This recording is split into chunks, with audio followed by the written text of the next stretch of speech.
بەناوی خوای بەخشندە و مێرەبان سڵاوتان لێبێت ئازان و خۆشەویستان من دانیان نورەدین لە بەرنامەیەکی نوێی دوانگەی خەڵک لە خزمەت ئێوەی ئازیز دەبم. ئازان و خۆشەویستان و بابەتی کە ئەمڕۆ هەڵمام بژاردەوە ئێوەی ئازیز ڕاوسەرنجی خۆتان لەسەر دەڵێن باسکردن لەوەی کە بۆچی لەرێمی کوردستاندا کار بۆ هەڵوەشاندنەوەی خێزان دەکرێت. دەزانین کە ئەم ساڵانی دوایی و بە بەراورد بە ساڵانی ڕابردووتر هەڵوەشاندنەوەی خێزان زۆر زیادی کردووە. ئامارەکانی جابوونەوەی خێزان وەروها شپرزەبوون و تێکچوونی خێزان لە هەرێمی کوردستاندا ڕووی لە زیادبوون کردووە. بەشێکی زۆر لە پەروەردەکارانی خێزان ڕێنماییکارانی خێزان هۆکارەکەی بۆ چەند بابەتێک دەگەڕێنەوە. یەکێکیان لەوانە لە هەرێمی کوردستاندا نەبوونی کار وەروها قەیرانی دارایی ئەمانە هۆکاری سەرەکین بۆ شپرزەبوون و تێکچوونی شیرازەی خێزان. وەروها هەنێکی دیکە باز لەوە دەکەن کە میدیا و سۆشیال میدیا هۆکارێکی دیکەن بۆی کە خێزانەکان لێک بترازین و بێتە مای جابوونەوەی خێزانەکان کە بەشێکی زۆریان بە هەڵە یاخود بە شێوازی خراپ سۆشیال میدیا و بابەتەکانی میدیا بەکاردێن بگرە جگەلەوەی کە لە میدیاکان و لە تیڤیەکاندا کۆمەڵێک دراما کۆمەڵی بابەت پەخش دەکرێت کە شیاونین بۆ خێزان. ئەمانە هەمووی هۆکارن بۆی کە خێزانەکان لێک جابنەوە بنەهۆی شیرازە و تێکچوونی خێزانەکان. وەروەها بەشێکی دیکە یاخود بابەتێکی دیکە باز لەوە دەکەن کە دەستێوەردانی خێزانی بوونی هەیە لە نێوان خێزانەکاندا کە ئەمە هۆکارێکی سەرەکی بووی کە خێزانەکان کێشەی تێدا دروست بێت یاخود بێتە هۆیەوەی کە ئەم خێزانانە تێک بچێت و زۆر جار دەبێتە مایەوەی کە ئەم دوو خێزانە جیا ببنە. هەروەها هاوسەرگیری پێشوەختێکی دیکە لەو هۆکارانی کە زۆر جار باز لەوە دەکرێت کە هاوسەرگیری پێشوەختە لە پێش تەمەنی خۆیان کە بە شێوازێک لە شێوازەکان سەرکەوتوو نابێت بۆ دوو کەسە ناگونجێن. بۆیە شپرزەبوون یاخود شیرازەبوون و تێکچوونی خێزان یەکێکە لەو بابەتانی کە لە هەرێمی کوردستاندا گرنگی پێدەدرێت. هەر لەو بارەی ئەمڕۆ پەرلەمانی کوردستان کۆبوونەوەیەکی ئەنجامدا پێشنیازی یاسای هەڵوەشاندنەوەی تونوتیژی خێزانی کردبوو کە بەشێکی زۆر لە پەرلەمانتاران دژی ئەو یاسایە وەستانە وەروها باسییان لەوە دەکرد کە پێویستە بە وردیە و وردەکارێکی زیاترەوە پێداچوونەوە بۆ یاسایە بکرێت و ئەو یاسایە ئاراستەی کەسانی پسپۆر بکرێت. وەروها لەبەرەوەی یاساکە ڕەهەندی کۆمەڵایەتی ڕەهەندی ئاینی هەیە پێویستە مامۆستایانی ئاینی و کەسانی کە فتوادرن لە هەرێمی کوردستاندا پێداچوونەوەی بۆ بکەن و سێری یاساکە بکەن. ئەوان بەشێک لە پەرلەمانتاران ئەمڕۆ باسییان لەوە دەکرد کە ئەم یاسایە زیاتر دەبێتە هۆی هەڵوەشاندنەوەی خێزان و هەروەها دەبێتە هۆی زیاتر شپرزەبوون و تێکچوونی خێزان لەبەرەوەی کە بچووکترین کێشەیەکە بێت لە نێوان خێزانەکاندا ئەندامی و خێزانانە یاخود بە تایبەتی تر کە ئەفزەڵە دراوە بە ئافرەتان و بە خوشکان و دایکەن لەو یاسایە دەتوانن سکاڵا تۆمار بکەن و شکایەت لە باوک و دایک و برایان بکەن کە ئەمەش پێچەوانەی هەموو ئەو دابوونەریتانی کە لە کۆمەڵایەتی و کوردیدا هەیە. وەڵازان ئەمە بابەتی ئەمڕۆمانە کە ئێوەی ئازیز قسە و باسی لەسەر دەکەن و ڕاوسەرنجی خۆتانین لەسەر دڵن لە ڕێگەی ئەو ژمارە تەلەفۆنانی کە لەسەر شاشەی پێیام دەردەکەوێت. دەچمە لای یەکەمین پەیوەندیمان کاک ئاوات لە هۆڵندا وەردەگرم. کاک ئاواتیان سڵاوی خوات لێبێ. سڵاوی خوات لێبێ کاکجان سڵاو ڕێزم بوو بەرنامەکە. وعەلەیکە سەلام کاک ئاواتیان. وەر حەزەکەم هەلە ڕێگای جناتەوە سپاسی و بڕدەستم کە پەیوەندێکەشی وەرگرت. مناوی شۆ زۆر سپاس دەکەین. لەسەر تەوەرەکەم فەنەوە بۆیە حەزم کرد. من 2 هەفتە 3 هەفتە جارێک پەیوەندیەکەم پێم خۆشە پەیوەندی بکەم بە بەرنامەکەەوە لە خزمەت هەیە کاک ئاوات. لەبەرەوەی تەوەرەکان هەمووی لە خزمەتی هاوڵاتیان و لە خزمەتی مرۆڤایەتیایە بێگومان. لەسەر تەوەرەکە حەزەکەم یەک نوختە بڵێم کاتیان. بەڵێ کاک ئاواتیان. ترازانی خێزان بەڵێ بۆ نمونە بەس نازانم تەوەرەکەی دابێت لەسەر کام خێزانە زمێر یا خێزانی عایلێ بابڕین خوشک و برا و دایک و باوک و ئەوانە نازان بەگشتی خێزانەیە. بابەتەکەمان لەسەر خێزانە بەگشتی و ئەندامانی خێزان و لە نێویشیدا ئەو هاوسەرانی کە لەوانەیە تازە چوو بوونە ژیانی هاوسەرگیریەوە بیانەوێت ژیانی هاوسەری و خێزانێکی تۆکمە و باش بنیاد بنێن. بەڵێ بەڵێ لەسەر تەوەرەکە حەزەکەم یەک نوختە بڕم لەماوەی 1 دقەیەوەی تر بۆی کاتی زۆن بە هاوڕێیانم خزمەتین حتى لسيستم إذا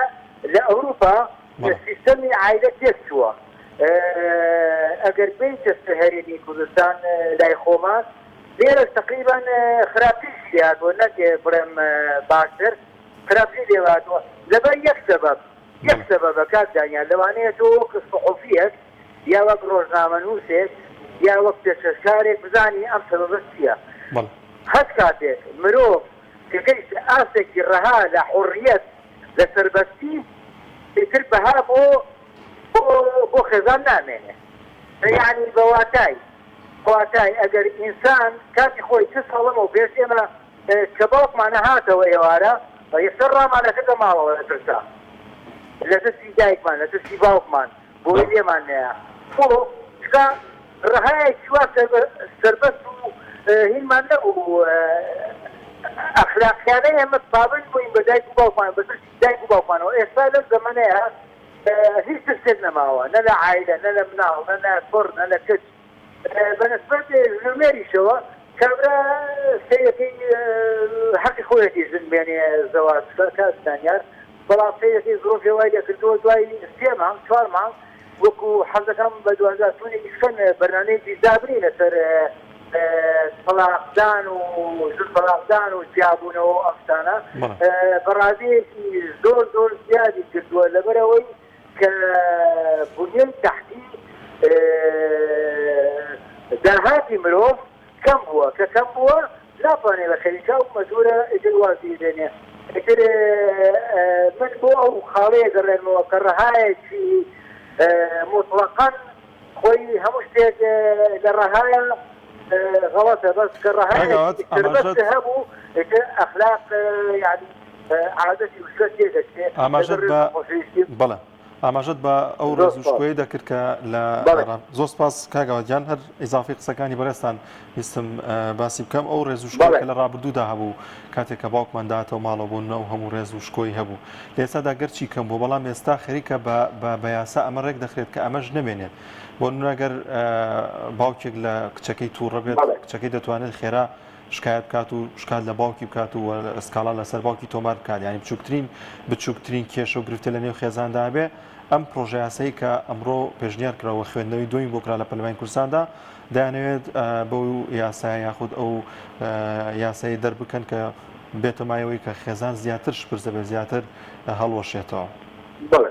بەڵێ بەس سەرتانیار یەک نوقتە هەیە حەزەکەم جوابی وەڵامەکە بەمەوە ئەگەر ئێمە لەسەر ئوزوسێکی ئەخلاقێکی کوردانە پەروەردە بوو بین نا ئەو ڕێنماییانەی حکوومەت نا ئەو ڕێنمانەی لە پەرلەمانەوە دەرەچێت ناتوانێت کاریگەریمان تێ بکات کە من کچەکەم بە ئەدەب و بە ئەخلاقەوە لەسەر دینی ئیسلام و بە شێوەیەکی ڕێکوپێک پەروەردە کرد ئەو هیچ ڕێگا بەخۆی نایە ئەگەر ئەو بڕیارانەی پەرلەمان تەئسیری تێ بکات لەبەرەوە خەڵک خۆی ئەبێ پابەندی ڕێنماییەکانی خۆی بێت کەسدانیان ئەمە ئەگەرێتەوە بۆ ئەمە ناگەرێتەوە بۆ حکومەت ئێستا تۆ ئەگەر خۆ ئەخلاق ڕێکوپێک و بە شەرەف و بە ئەخلاقی دوام پەیوەندیەکان لەگەڵ خەڵکە جواب بێتەوە چێ بەرپرسە خۆت بەرپرسی لە ئەخلاق و ژینی خۆت ئێمە شەرمها بۆ شێوەیە لەگەڵ ڕێزمە خۆشەویستیم بۆ تۆ کەسدانیان گیان زۆر سپاس کاگاوەجیان زۆر سپاس بۆ کاگاوە لە هۆڵنداوە دەچمە لای پەیوەندیەکی دیکە کاک ئازاد لە کەلار وەردەگرین کاک ئازادیان سڵاوی خوارد لێبێ سڵاو جەناب بشێت وعلیکم سلام سەرچاومان کاتت باش کاتی تۆش باش کاک ئازاد لەوەی عنوانی بەرلەبۆچی لە هەرێمی کوردستان کار بۆ هەڵەوشانەوەی خێزان دەکرێت جا من مەبەست بەوەی بڵێم لە کوردستانە کار بۆ هەڵەوشانەوەی شتێک داکرێت هەموو شتێ ئەیانەوێت لە کوردستانە هەموو شتێک تێک بدەن کە هەڵەوشانەوەی هەموو کۆمەڵگایەک لە خێزان دەستەیەکە ئەگەر سەرت لە خێزان پێوان و هەڵ دۆشانەوە بۆ دەسەڵاتداران زۆر ئاسانە کە سایدەرە بکەنەسەر ئەو ملەتەیەجا لە هەر کوێی ئەم گۆی جێگەی بێت لە کوردستان بێت لە هەر وڵاتێکی تر بێت ئەمان لەسەر ئەو ئەساسە دروست بوو کە هاتون لە ئەم دەسەڵاتە ڕەهاشیان پێدراوە حتمەن بەڵێنی هەندێک شتیشیان داوە لەو بەڵێنانە من قەناعەتم وایە هەڵۆشانەوەی کۆمەڵگای کوردیە لە بەرەوەی کۆمەڵگای کوردی ناژراوە بەوەی کە کۆمەڵگایەکی خاوەندین و دین پەروەر و بەتایبەتی ئیسلامیش بووە بۆیە ئێمە لەنەوەی سەلاحەدین قەسەمەڵا هەتا نەمانکەنەوەی شەیطان وەکو خۆیان هیچمان بۆ ناکەن ئەو بەڵێنێش کە بەم دەسەڵاتە دراوە ئەوەیە ئەبێ هەموو شتێکی ئەم کۆمەڵگایە هەڵبۆشێنەوە ئەو جەلەوانەیە شتێکمان بۆ بکەن نە بۆ ئێمە بۆ ئەوان بۆ دەسەڵاتدارەکان زۆر سپاس و زۆر سپاس بۆ کاک ئازاد لە کەلارە پەیوەندی پێوە کردین. وڵازان و خۆشەویستان هەموو هەوڵەکان لە پێنا ئەوەدایە کە شیرازەی خێزان تێک نەچێت و هەروەها کە شیرازەی خێزان و هەبوونی خێزانمانەوەی کۆمەلگایە و ئەگەرم کۆمەلگایە وام خێزانە تێک بچێت کۆمەلگا تێک چێت و کاریگەری دەبێت لەسەر تەواوی بڕگەکانی و کۆمەلگا. دەچمە لای پەیوەندێکی دیکە کاک ئاسۆس وەردەگرم لە سلێمانی. کاک ئاسۆس گیان سڵای خوا لێبێ. سڵای خوای گەورە لە جەنات کاک حاجی لە تەواوی کارمەندانی تەلەڤیزیۆنی پەیام. عەلەیکە سەلام کاک ئاسۆس گیان سەر چاومان. چاوت ماچەکەم. حاجی گیان دیارە ئێمە حکومڕانێکمان هەیە لە وڵاتەیە ئەم ئەوەی کە بیەوێ و بۆ خۆی چۆنی بێوێ هەر چۆن برا بەش بەشێکەن هەرچی سەروەت و سامان و خاک و ئاو و دار و بەرد و نەوت و غاز و ئاسمان و هەر هەمووی چۆن بەشیان کردووە بۆ خۆیان ڕێکەوتنە لەسەرەوە ڕێکەوتونە کە خەڵکی فەسادکن کە ناموسی ئەو خەڵکەت بە چۆنیان بیەوەها بەلاڕێدا بەرن. سەیری گەیانی کۆمەڵێک لە مزگەوتەکانەوە کۆمەڵێ مەلا لە حرمەتم بۆ زۆرێکات کۆمەڵێ مەلا ناوە ئەو مەلایانی کە ئەمانە بە وەلی ئەمرە بزانن. باشە کاکە یەک چرکەیان لێوە نایە سەیریگە حاجیە یەک کەس حرمەتی کوردایەتیان نێژ مەردایەتیان نێ غیرەتی لەم خەڵکیان نێرن هاوڕەگەز ئەوەی نەشێت لە دنیاە کە لە ئەوروپا قێزەو نەهێنانەتە سلێمانی هەولێرەوە. باشە کاکە هات شۆڕ بۆتەوە بۆ قەزاو ناهێکە یعنی سەیری چی بە میلەتە داماواکەن ئەوەی لەسەر یەک ئافرەتی هەڵبڕێ کابرا بیرە زلێ لە ژنەکەی بدا کە لا ڕێدا بڕوا یەک بکە سکاڵایە بکە ماڵ هەیە حەوانەوە هەیە هەتا و ڕۆژەی بە هەڵێ دێرێن نەیبەن لە کەنێکەوە بەرەدەنەوەی حێلێنەوە کە لەگەڵ بەریاندایەوە تووشی فەسادی و بەرڵایەکەن هەتا بە عەمەل بێ بەدەست ئەم و ئەو ئەڕوا بخۆی ئیتر کە دوایی پەکشی گەوت لە خەڵگەت سەڵەبێش جێگای نابێتەوە. ئیستا ئەوانێ ئەمەی کە لە ئەوروپا هەیە لێرە دووبارە بێتەوە. ئەو ئافرەت یعنی فێم خوشک و دایکانە کە ئەم هەموو ئافرەتەی لەم هەرێمی کوردستانەیە وەڵا هەتا و کاتە تویانەوێ کە بە کوردەکەی خۆمان کە بە کەڵک بێ کە دوایی لە کەڵک کەوتی بە کەڵەکەوە نیشنایی بەیەک شوێن تێت نابێتەوە ئەم دین ئیسلامە حیا و حورمەتی بۆ دێشتەوە تۆی کردووە بە دایی گەورەترین ناوت پێوەیە بابە تۆ ئەمان ئەیانەوێت فەسادیەک هەرچی نەشێت لەم وڵاتەیە بڵاویکەنەوە. هێشتاکە بەڕای من حاجیجە هێشتاکە ئەم حکومەتەی سلێمانی و هەولێر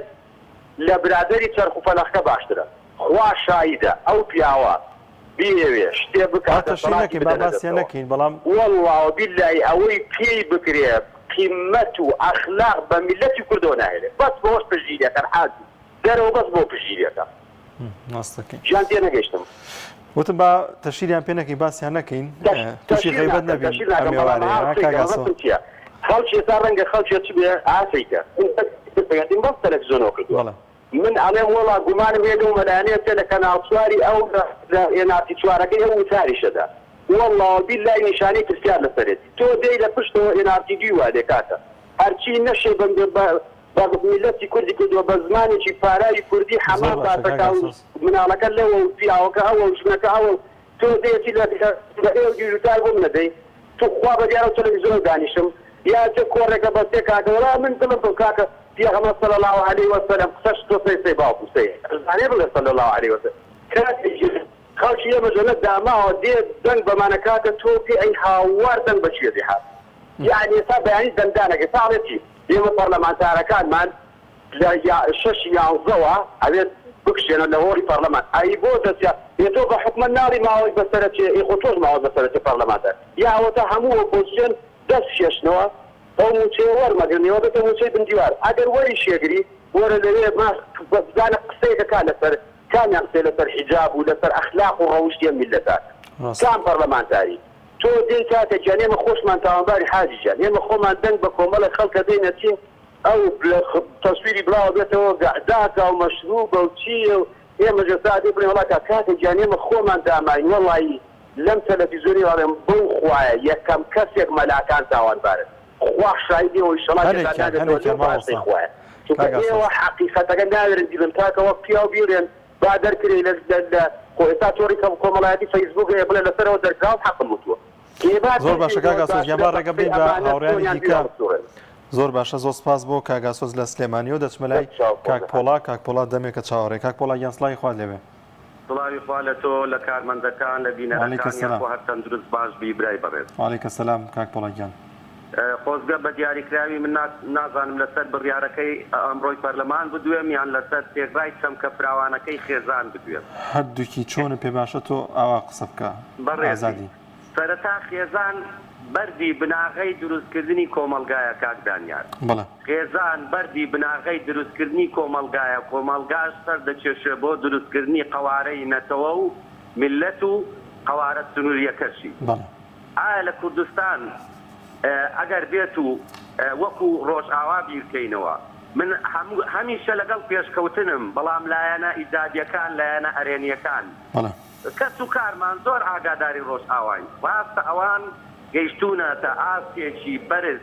لە دابینکردنی ژیان و خزمەتگوزاری و سنووری ژیان هەیە مافیان پارێزراوە بەڵام بەشێکی زۆریان بەپێی ئامارەکان هەر لە ڕووی سەربازیەوە لە ڕوویان لە پاستەمەنێک کاکدانیار تووشی کە ئابە دەبن لە ناو دوو کەوانە باری دەرونی خراپ کەواتە دەگەڕێنەوە سەر دۆخە ئەسڵیەکەی کۆمەلگا و خێزان هەر تاکێک پێویستی بە دوو پێویستیە کاکەدانیار پێویستە مادیەکان لە خواردن و خواردنەوە و غەریزە و جلوبەرگ و تا دوایی بەڵام پێویستیەکەی تریشیان لایەنە دەرونیەکەی ڕۆحیەکەیە من ئەگەر بێت و هەموو شتێکم هەبوو باشترین ئۆتۆمبیل باشترین خانوو باشترین چێلگا مەزرعەم هەبوو بەڵام کام خۆشیەکە دەبینم کە لەگەڵ براکانم لەگەڵ پورزاکانم لەگەڵ ئامۆزاکانم لەگەڵ خاڵەکانم ناتەبابم بێگومان هەست بە شکستێکی دەرونی دەکەم چونکە خودی مرۆڤ پێویستی بە هەردووچیانە بە پێداویستێ مادیەکە و دەرونیەکان بەڵام داخەکەم بە کورتیش لەسەر ئەم بڕیارەی ئەوڕۆ پەرلەمانداران تۆ دەزانی چیان نهێشت کۆمەلگای کوردیان وەک سنوور وەک نیشتیمان هەڵوەشان ئەوە دەستی لە پشتە بۆ دەیان دەپرسم کوا سنوورەکەمان ناڵێن کوردستان دەوەرن کامەتان سەرکردەکانتان خاوانی پرۆژەکە پێم بڵێن ئەوە سنوورمانە بەکردەوە با بچین لەگەڵ ئێوە بچین سنوورەکانمان ببینین سنوورمان نما دەتانەوێت دابوونەری تیژنێلن یەک لە کاریگەریەکانی ئەمڕۆ دەزانی چێشتە لە نایوان دراوسێکان دەکاتە دوژمنیەت لە پرۆژه یاساکە دەڵێ ئەگەر لە خێزانێک دەمەقاڵەیان بوو دراوسێکەی دەتوانێت سکرد بێت کەواتە لەگەڵ دراوسێکانی شێکتر دەکەن بە دژیەک بەها نایەلن چێن ئەوانە لە ڕووی دەرونیەوە ڕووخاون کاکدانیار چونکە هەر بەرپرسێک سادەترین بەرپرسیارەتی بدێ ئەگەر کەسایەتی بەهێز نەبوو کەسایەتی باوەڕێتی بێ هیچی لە مێشردانیە هیچی لە باردانیە هیچ بەیانی پێ نییە هیچی بۆ ملەتەکە و خانەوادەکەی و ملەتەکەی نییە کەواتە ئەوانە دەیان چێشەمان هەیە دەیان چێشە دەیان چێشەمان هەیە دەستی بۆ نابن دەستن بەوەی ماوە دانازی پێوە دەکەین بە ڕەوشتەکان بە بەها باڵاکان بە کۆمەلگەی کوردەواری بە هاوکاری دەستی بۆ دەبن کاک پۆڵا یەکێک لە خراپترین بورگەکانی ئەو پێشنیازە یاسایی کامڕۆ خوێندنەوەی دوی بۆ کراوەیە کە بۆ منە کچێک ئافرەتێک لە ماڵەوە تووڕە بێ یاخود بێتە شەڕیان دەتوانێت لە ماڵەوە بچێتە دەرەوە ینی نابێت هیچ ڕێگرێکی لێ بکرێت گەر ڕێگری لێ بکرێت شکایەت لە خێزانەکە ینی ئەمە لەکوێی خێزانە هەیە ئەمە لەکوێی تۆکمەی خێزانە هەیە بەڵێ بەنا بۆ شەڵتەرەکانیان بە باش شەڵتەرەکان بەنا کاکە دانیار وەرەگاتیان دەیانەوێت بستە لای شەڵتەرەکان لە ناو هێڵی 36 هێڵی 36یان لەسەر میلەتی کورد کردە زیندانی وەرە سەڵتەرەکان کافتریاکان شەڵتەر میلەتی کورد بە شەڵتەر پێش دەکەوێ بەڵێ سنوورمان کوا سنوورمان کاپەر لە ماتار خاوەن پرۆژە کا خاکەکەت کا ناوسەدا بڕاوەکەت کا هێزک و پوشتی ئەنفالکراوەکانت هەمویان دۆڕان هەموو ئەمانەیان دۆڕانوە کاک پۆڵایانەوێ ئەسە خێزانەکانیش بدۆڕێن وانە هەمووی بدۆڕێنن مێژوومان نەمینێ بەڵێ مێژوومان نەمینێ کەلتورمان نەمینێ ناسنامەمان نەمینێ سنوورمان نەمینێ نیشتیمانمان نەمینێ بەهاکانمان نەمێنێ پەیامیان ئەوەیە زۆر باشە کاک پۆڵا معرفی ڕۆشنبیری بەهای هەیە خاوەن پرۆژەکە بابێ تا پێکەوتنت خۆزگە لەگەڵ دەکرد ئێمە قسەمان لەگەڵ دەکرد خاوەنی هیچین و دواوتم بەندێکی کوردی هەیە دەڵێ ڕێوی لە کونی خۆی هەڵگەڕێتەوە گەر دەبێ گەر ڕێوی لە کونی خۆی هەڵگەڕێتەوە گەر دەبێ کەواتە ئەوانە هەڵگەڕاون نەک لە نیشتیمان لە خێزان لە کەسوول لە دابوونەریتی هیچیان پێ نییە کەسایەتیان ڕووخاوە لەرزۆکن هیچ بەیانیان پێ نییە دووبارە ڕێزم هەیە سەرمیێشاندی هەر سەرکەوتوو بن درێژە بدەن بەو دەوەرانە هەر سەرکەوتوو بن. دۆسپاس کاک پۆڵاگیان دەچمە لای پەیوەندیکی دیکە باوکی ئەحمەد لە چوارقورنە وەردەگرین. باوکی ئەحمەد سڵاوی خوات لێبێ. سڵاوی خوای لە جەنابەت. وعەلەیکە سەلام سەرچاومان. باشە قوربان. سەر هەردوو چاومان. بەڕێزم تەورەکەت شتێکی زۆر جوان و بابەتێکی زۆر بە پێزا بەڵام بە تو پێت وایە تۆ چێت ناردۆتە پەرلەمانی محەممەد عەلی زینای پاکستانت ناردووە یاخود غاندی یاخود مەعوی و یاخود نالید ناردوون ئەو کەسانێک ئێستا لە پەرلەمانن ئاستی ڕۆشنبیریان ئاستی فەلسەفەیان خەڵکێک لە دەستووردا قسە دەکات و خەڵکێک لە خێزانوان کە شارەزای کۆمەڵاتی و دەروون ناسیبی عەزیزی من ئەتۆ یعنی بە تەواوی مانە ئەو دەسەڵاتێک ئێستا لەسەر حکومە هەوڵ دەدا بۆ لە ناوبردنی یەک بیەکی تاکەکان بۆ لە ناوبردنی کللتور بۆ لە ناوبردنی نیشتیمان بۆ لە ناوبردنی هەموو ئاسەبەهاکانی کە کۆمەلگای کوردی شانازی پێوە دەکرد عەزیزی من ئەوانەی کە لە پەرلەمانن هەمووی بەدەستکیسەی وڵاتان دەیانەوێ ئەو کۆڵاتی خۆمان بەرە و نەهامەتێک بەرن دەزانی لەسەر ئاستی هەر هەموو جیهان تاکە میلەتی کوردەکە خاوەنی شەرەف و ئەخلاق و ناموسی خۆی هەبێت کە مابێ ئێستا ئەوەی کە ئیریشی لەسەر دەکەن لە ڕۆژهەڵاتی ناوەڕاست میلەتی کوردە ئاگاد لەوەیە بێت ئەوە هەموو دنیا دەزانێت ئیش لەسەر ئەو ناوچەی دەکەن کە دەزانن کورد چۆنە و خاوەنی چ بەها مرۆڤایەتیشێ ئێستاش یعنی ئەوەی کە ئەوان باسی لێوە دەکەن ئەوە لە ناوبردنی کۆمەڵگایە جاگە خێزان بەیانی کچەکەی من بە هەوەس و ئاوەری خۆی کە لە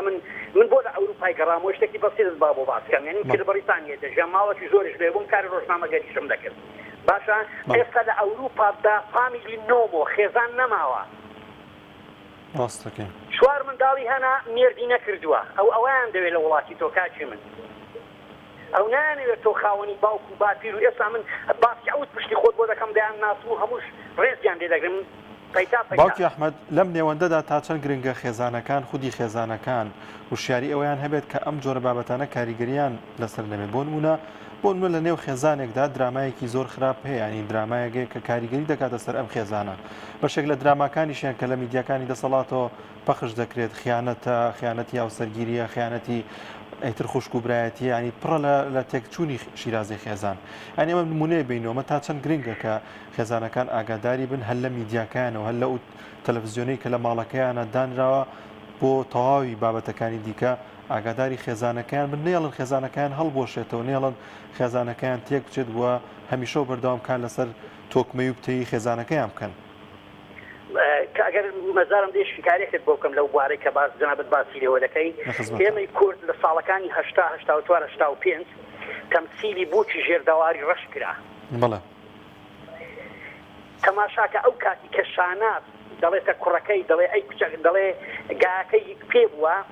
بارەکەی لێکەوت کە بارەکەی لێکەوت سایلی و شاناز دوو خۆشەویستی پاچی ئەو سەردەم بوون یعنی ئەوە تعبیر لە نیشتیمان و لەنەتەوە و لە ئاسپاچی و داوێن پاچی و هی هەردوو ڕێگەزەکەی دەکات کە خێزان ئەو کاتی پتەو بوو شاناز کوتی سالی نەوەی شاناز کوتی بۆرە پیاوە کوتی ئەی کچە کوردی ماڵەنەوە هەوارگای ماسێکم بدێ و گاکەت بۆ بکەم بار ئەویش کوتی نەخۆت کاو نەخاوەنی بار پێچی ئەوت برا بۆ تۆ ناکەم لار جوانە ئەو کاتی تەسیری لە هەموو کچەکان دەکەی خۆشەویستێکی پاک بەرامبەر بە کوڕەکان بکەن خیانەت نەکەن ئێستاش نیوەی کورد کە ناوی شانازە ئەو کسانی کە ناویان شانازە هەموو لە ئاستی داوێن پاچی و جوانی و زبان پاچی ئەو ئافرەتەی ناویان لە کچەکانی دەنا شاناز بەڵام ئەوانە کاکە بەدەستی ئەنقەس هەوڵ دەدەن کە هەستی نەتەواتی لە ناوتاچی کورد بمرێنن دینی ئیسلام لە ناوتاچی کورد فڕێ بدەنە دەرێ ئەگەر لەبەر ئەوەندە مەلا و ئەوەندە کۆمەڵە خەڵکی ئیسلامی ئەوانە بێ میلەتی کوردیش میلەتێکی دەتوانم بڵێن ساویت هەیە والله حەکوێ لەسەر ئەو خاڵەی هەموو لەسەر شەقامەکان بەیانی دێنە سەر شەقام کاکە من بەیانی کچەکەی من پیشکایەتم دەکات ئێمە چ بە چ بەهایەکەوە دوانین بە ئەخلاق و شەرەف و ناموسەوە دوانین من ناوان کچەکەی خۆ من چم بەشوداوە بە ئازادی خۆی وتم وەرە کچەکەم چێ دەکەی مێردی بێ بکە بەڵام قەت ئامادە نیم ئێوارە پیشکایەتم لێ بکە بۆ شکایەتم لێ بکە چەند جار ئەوروپایە بوو لە ئەوەی موسیقی شەشی لێ دەدەم زۆر باشە زۆر سپاس بۆ خۆش سپاس بۆ جەنابەت دۆسپاس بۆ باوکی ئەحمەد لە چوارکردنەوە لەگەڵمان نابوو. وەڵامزان خۆشەویستان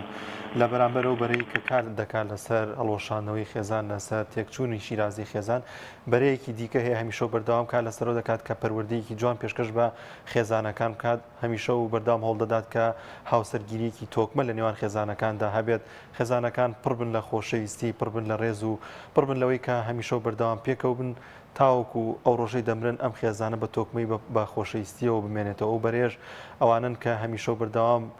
لایەنە ئیسلامیەکان کە لە ڕێگەی سنتەر و لە ڕێگەی کۆڕ و کۆبوونە و ڕێکخراوەکانیەوە کار لەسەر دەکەن کە خێزانێکی تۆکمە بێتە ئاراوە خێزانێک کە بێتە هۆکارێک بۆ پتەوبوونی کۆمەلگا ئەم بەرێژ لە بەرامبەر ئەو بەرێدا هەیە خۆشبەختانە و هەرێمی کورسانیش بە دڵخۆشی و بە خۆشبەختانەوەیە کە پابندن بە ئاینی پیرۆزی ئیسلام و بەشێکی زۆریان نانەوێت و هیچ کات نەبووە شیرازەی خێزانیان تێکچێت ئەگەر چی لە هەندێک ناوچە یاخود لە هەندێک شوێندا بە شێواز لە شێوازەکان دەیانەوێت کار لەسەر تێکچوونی خێزان کار لەسەر هەڵۆشانی خێزان بکەن بەڵام وەک ئاماژەم پێکرد ئەو بەرێژەیە کە میشۆ بەردەوام کار لەسەر و دەکات کە تۆکمەی خێزانەکان بێتە ئاراوە دەچمە لای پەندێکی دیکە باوکی محەممەد راکبیلا لەگەر پێمان بڵیتەوە باوکی هەردی لە هەولێر باوکی هەردی سڵای خوا لێبێ سڵاو لە تۆش برام چۆنی وعەلەیکە سەلام سەرچاومان باشی برا باشین الحەمدوللا تۆ باشیت چاوەمان دەکەم ڕێستێ وەڵڵاهی کاکا بەڕاستی خێزان تێک چووە یعنی خێزان هیچ ئەوەچی نەمایە کە ئینسان کەیژی پێبێ کە دێتەوە ماڵ صاحب خێزانە صاحب مندارە بەڕاستی من بخۆم 20 سال لە ئەوروپای بوویمە ئەوی لێرە دەبینم لە هیچ دنیاشی نەمدیتێ دەرێن ئەوروپاوانە بەس ئەوروپاوانیە بەڵێ ئەرێ وەڵڵا یعنی بەڕاستی داواکارم لە پەرلەمان باوکی هەردی کێ بەرپرسە لەمە کێ بەرپرسی ئەوەیە کە هەوڵ دەدات خێزانەکان بەرەو شپرزەبوون بڕوات والله ئەو زەنارێم یعنی بەڕاستی ئینسان گەیشتا من بخۆم تەمەنم لە پەنجای بەرەو سەروە نەمدیتە قەت نەمدیتە لە ناو کوردەواری خۆمان خێزان وای لێت بەڕاستی ئەرێ وەڵڵا ئەو داواکارم لە پەرلەمان هەتا پێی دەکرێت زەخت لەوەی بکاتەوە بەڕاستی ئەمە بخۆمان ئیسلامین کە گۆتت ئیسلام ئەمن 20 سال لە ئەوروپای بووم کە یعنی کە دەتگۆ ئیسلام خەتەکی سوورە هەندێک تش لە بۆمە کە ناوی ئیسلامەتیت هینا یعنی دەبی ئەتوو بەخۆت شعور بکەیەوە کاکە داچیمە داپیریمە قیمەتی گەلەگەلک لە ئێستا زیاتر بوو ئەدی باشە لۆ جەهالەت دەبوو لۆ ئێستا یعنی ئەگەر ئەتوو خێزانت شتێکی غەڵەت بکاتن پێی درێ بابەوانە یەکسەر تووڕەبی بڕوە لە هیچ شتێ یعنی دنیایەکی بخاستن ئەمەی کورد بەڕاستی پێشان شەرەف و کەرامەت و هەموو شتێک بەس لەناو کوردیە بوو ئەوجە هیوادارم ئینشاءڵڵا بە خۆیان دابچنەوە یعنی وەچی پێشانی لێ بێتەوە پێشان ئەمە جەهالەت نەبوو پێشان بەڕاستی زۆر باشتر بوو لە ئێستا زۆر باشە زۆر سپاس بۆ باوکی هەردی چاوت ماز دەکەم ڕێز تێکاک عادی چاوەکەی نی عزیزی منی باوکی هەردی لە هەولێرە بەڵازدان دەمیا ماژە بە شتێکی زۆر گرنگ بکەم بۆ نەمڕۆ پەرلەمانتارانی فراکسیۆنی کۆمەڵی دادگەری بە هەموو شێوازێک ژی ئەو پرۆژە یاسای وەستاونەتەوە کە زیاتر دەبێتە هۆی هەڵوەشاندنەوەی خێزان دەبێتە هۆی شپرزەبوونی خێزان ینی لێرەدا ئەگەر بە وردی سەرنج بدەین ئەگەر ئەم پەرلەمانتارانە ژمارەیان زیاتر بووە زیاتر کاریگەریان دەبوو بۆ نەمڕۆ پەرلەمانتارانی کۆمەڵی دادگەری بە ڕوون و بە ئاشکرا ئاماژەیان بەوە کردووە کە بە هیچ شێوازێ قبوڵی ئەوە ناکەن کە هیچ یاسایەک هیچ پرۆژە یاسایەک لەم پەرلەمانەوە دەرچێت ئەگەر پێچەوانەی شریعەت و فەرمانی خۆی گەورە بێت کە ئەمە جێگەی دەستخۆشیە جێگەی ئەوەیە کە هەرمی کوردستان ئاگاداری ئەم بابەتە بێت و ئاگاداری ئەو بێت کە ئەگەر هەڵبژاردن هاتە پێشەوە کی هەڵبژێرێتەوە بەڕاستی ینی لەم چەند شتەدا بەڕوونی بۆمان دەردەکەوێت لەم بابەتانەدا بۆمان دەردەکەوێت زۆری ژماری پەرلەمانتارانی لایەنە ئیسلامیەکان کاریگەریکی زۆر باشی هەیە تاوەکو ئەو پرۆژە یاسانی تاوەکو ئەو یاسانی کە زیاتر دەبنە هۆی تێکچوونی خێزان دەبنە هۆی زیاتر تێکچوونی کۆمەلگا لایەنەکانی ئۆپۆزیسیۆن لایەنەکانی حیزبی ئیسلامیەکە ببنە ڕێگرونێڵن ئەو پرۆژە یاسانیان بۆ بچێتە سەر دەچمە لای پێندێکی دیکە خاتوهانە لە کۆیە وەردەگرم خاتووە ناسڵای خوات لەبێ السلام علیکم وعلیکم السلام سەر هەردوو چاومان تاوەکانە خۆش بێت سەرەتا دەمەوێت دەستخۆشی لە تاک بە تاکی پەرلەمانتارانی کۆمەڵی داگەری بکەم بۆ هەڵدەستە جوانی ئەمڕۆ لە پەرلەماندا نوانجیان و دەستخۆشیان لە یەکەم هیوادارم بۆ هەڵبژاردننی داهاتوو نمونەیە زۆر زۆر زۆر زۆر پێ بێ هیوادارم خەڵک خۆشیار بێتەوە کەسێ باشە دەنجیان پێ بدات و بێگومان زۆر ڕاستە ئەو هەڵوەستەی بۆ نە ئەمڕۆیان ئیتر بۆ خۆی شایەتی دەرەبەوەی کە ئەوان دەتوانن شەرەف و خاکی ئەم وڵاتە بپارێزن و هەمیشە بەردەوامکان لەسەرەوە دەکەن کە شیرازەی خێزانەکان تێک نەچێت خێزانەکان پڕبن لە خۆشەویستی و پڕبن لە بەختەوەری بەڵێ خاتوانە قسەیەکی دیکە نیە لەسەر بابەتەکە ئەمڕۆمان قسەم زۆرە بەڵام ئەندەنیە باشە دەمێت کاتی هاوڕێنت نەگرم بەڵام دەمێت هەندێک قسە بکەم من خۆم ینی بەڕاستی ینی نازانم لە گوماندام کە پارتیەکێکی ئاخۆ مسلمان بن یاخود مەسیحی بن یاخود نازانم ئەو یعنی چەندەها بێڕێزی بە ئیسلام دەکرێت یعنی ئەوان بێدەنگن باشە یعنی لە کاتێکدا بەڕاستی نستیم بەوانە بێت و کاتێک کە بێڕێزی دەکرێت ئەوانە بێدەنگن و کاتێک لەوانەیە لە ناوخۆشیاندا بێ و کەسانەی لە چاردن نزیکی خۆیاندا بن و بەڕاستی من هیچ کەس دەمێ بڵێم پارتی یەکێتی بۆ خۆیان کار بۆ ئەوە دەکەن نەببرین لە کوردستان چونکە دەیڵێت پارتی یەکێتی چونکە ئەمانە بەرپرسن لە کوردستان بەسەڵاتیان لە بەدەستا ئەوانە کار دەکەن کە هاوسەران یەکتر زیادکەنەوە ئەم شوێنە خراپ و نشیاوانەی کە لە هەرێمی کوردستان هەیە زیان دەکات و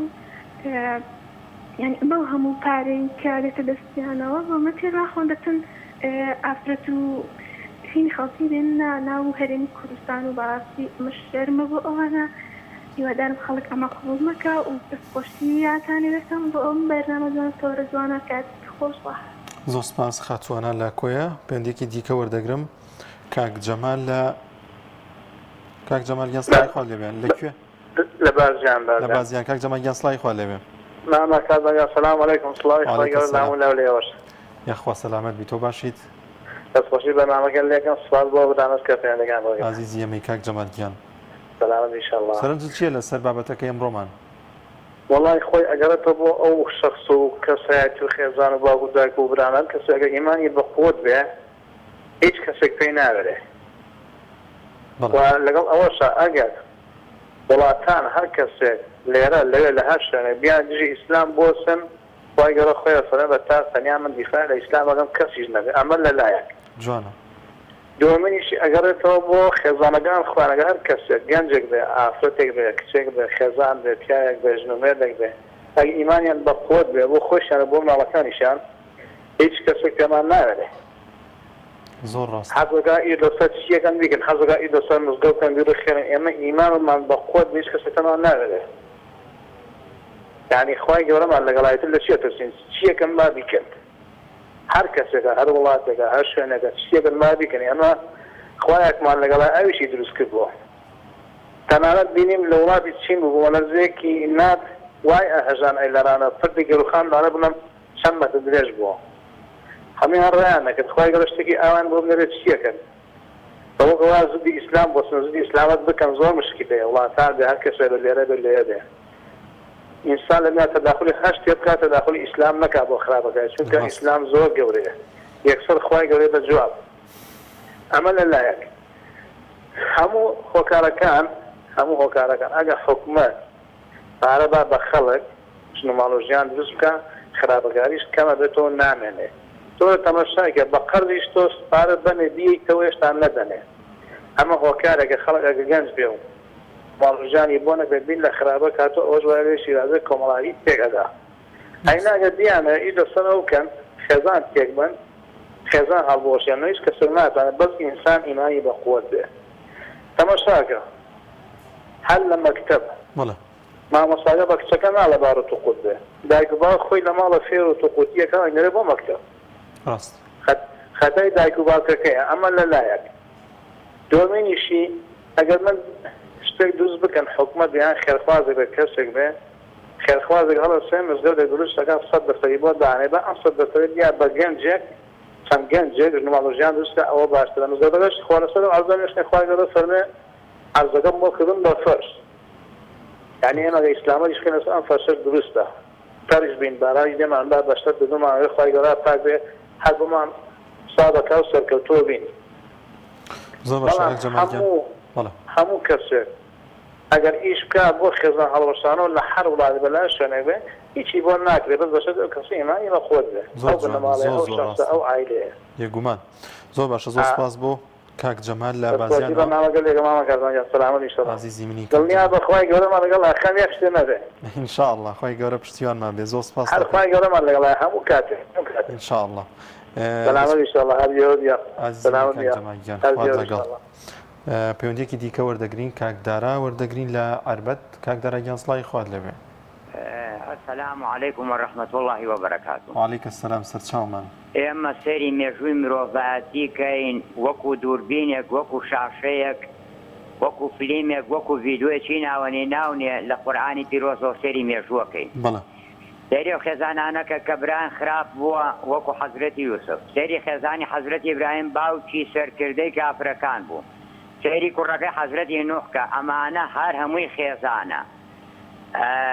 خوای تبارك وتعالى فرمي يا محمد وما عليك البلاغ وإلينا الحساب بس وصبلك كي حساب لسر إيمه أولي رك عربا بالراج ولا دغما بلا كاك دارا جملة والله لي تاريخي كاك باكس كم بروا أو هاي شلون كهرباء هي تقول يمنية كاك دارا كاك من بم توبي حسكتي رقاتي نير سورقات نير حجك رمضاني خير قسيكي خير فعربي ارشيبيا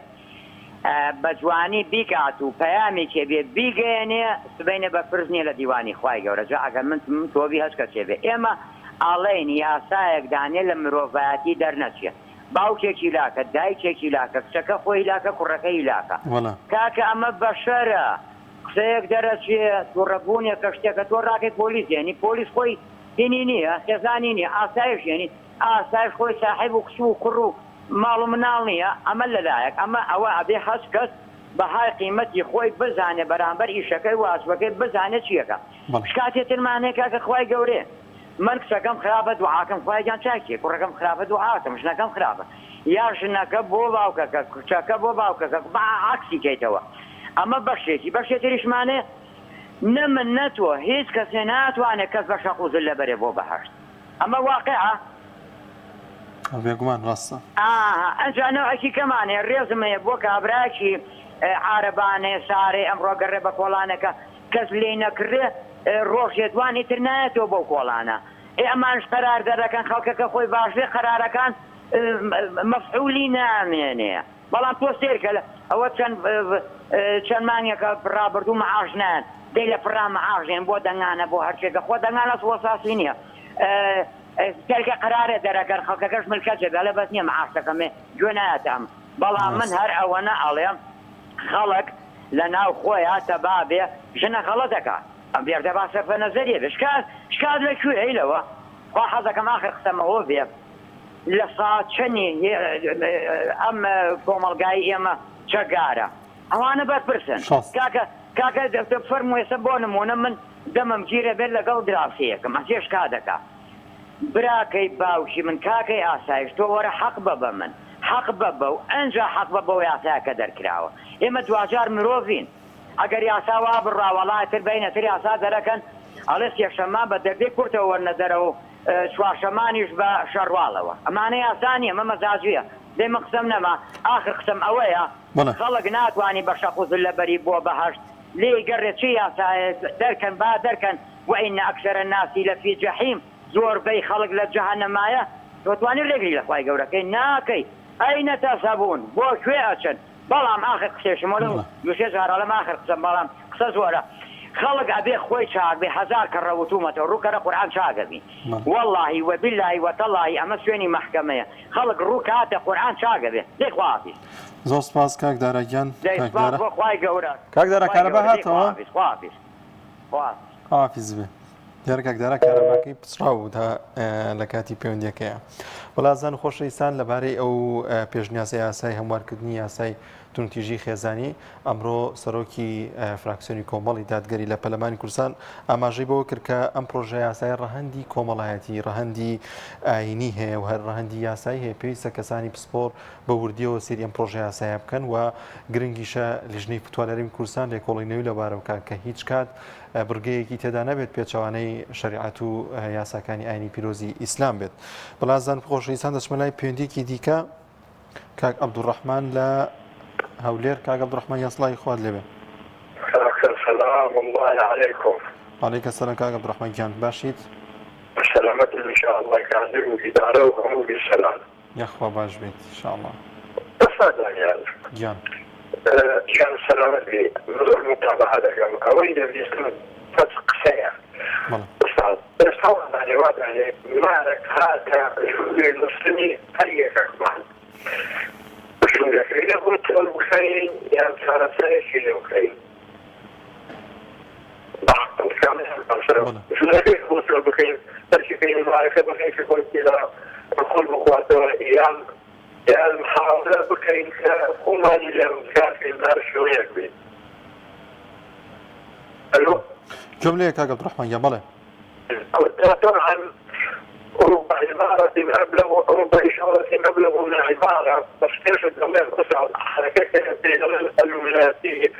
المتناولون بالضبط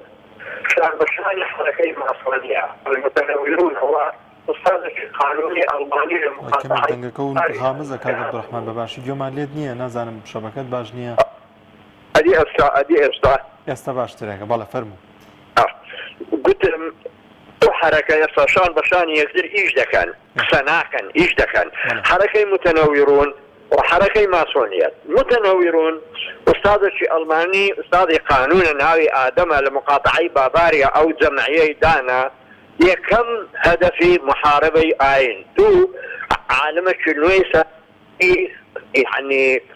أو جهانا سراقاي خموي ملكز بلبو يك قانون يك زمانو يك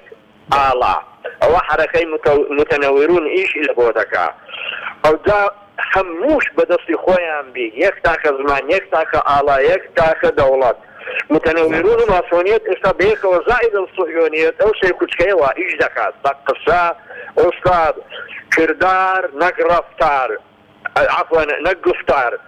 أما أويد اسم لإعلامي كردي راقيان كان تنها وتنها قصة كردنا كاكا لدياتي يكتون قصة جرامك كردوا يكتون قصة ديني برأي جنابت أو جيلي إما بمري أما أو يخمق لمن خوارتر ولمن سروتر أو جيلي أما بمرين أستاذ أوي مواقع إباحي أو يعني أو دورة سير سمري دبيني بهزاري وقبل وغيري من صار ناكري دور بكرتي أو يكشي بزد جرمو غير بكرتي كابراك مري لو بري زيب ولو بري روبار بو او هات شپول دسي دات فنجي برنو تاك تدكي والله شپولي او دا جرموا ودين تصاوروان بحتا حياة ما شپول بتفنج ناجر دريتوا قوابو حركي متنويرين وماسونيات وصهيونيات فقسي دور راديويان لحركة ناكبي أستاذ إيشي دوي اعملوا فسير الله عملكم او زخوا حبيب باش زو سپاس بو كاك عبد الرحمن لهوليروا باوكي محمد لرانيا وردقر باوكي محمد صلاحي خواد لبه صلاحي خواد لبه كاك دان وعليكم السلام باوكي محمد جان دمي لقل بابتك معنا راو سرنجي جنابي شور بقرمكو کەسێکی زیاتر لە بابەتی ئاینیدا لە بەرنامەکەمان دا قسە دەکەی ڕاوسەرنجی و لەسەر قسەکانی کاک جەمال ئەو ئاماژەی بەوە کرێگەر ئیمانێکی تۆکمەمان هەبێت ئەگەر پابند بەیانی پیرۆزی ئیسلامەوە ئەگەر مزگەوتیشمان بەسەردا بڕوخێنێت هیچ کارمان تێ ناکات وە بەردەوام دەبین لەسەر ژیان و خێزانەکانیشمان پارێزراو دەبن. بەڵێ کانیارجان ئەگەر ئەمە بگەڕێنەوە سەر مێژووی مرۆڤایەتی بەڵێ خێزان لە سەرەتاوە لە ئاینەوە هاتووە واتە هەموو ئاینە ئاسمانیەکان ئەوان زۆر پابند بووین بە تۆکمەکردن و هێشتنەوەی خێزان کە مانەوەی خێزان واتە مانەوەی هەموو یاساکان بە تەندروستی واتە مانەوەی هەموو بەها بابرین ئەخلاقیەکان بە تەندروستی نەمانی خێزان واتە عکسەکەی ئەو قسەی پێشترم وەربگرین واتە نەمانی هەموو یاسا و ڕێسایەک و بابەتە چی ڕەهای کۆمەڵایەتی نەمانی هەموو ئەخلاق و هەموو هێڵەکی سوور بۆیە دوژمنانی با بڵێم دین دوژمنانی دین یەکەم شت کە بیانەوێ زۆر کاری لەسەر بکەن و هەموو پایەکانی تر یعنی پلیکانەکانی تر بە هاسانی ببڕن نهێشتنی خێزانە کە دایک وەکو دایک ڕێز و احترامی نەما کە باو وەکو مەرجع و باوک ڕێز و احترامی نەما ئیتر ئەولاد بە کچ و بە کوڕەوە سعات چەندی شەو دەستە دەرێ سعات چەندی شەو دێتەوە ماڵێ چی دەکات چی ناکات چی برادەرە چی برادەر نییە دەچێ بۆ یانە شەوە نەکان تریاک دەخوا ئەوە دەکا ئەوە ناکە یعنی کە گەورە ڕێز و احترام و باڵکێشی نەما بەسەر خێزان ئەم ڕێز و احترامەش هەر لە ئاینەوە سەرچاوەگرێ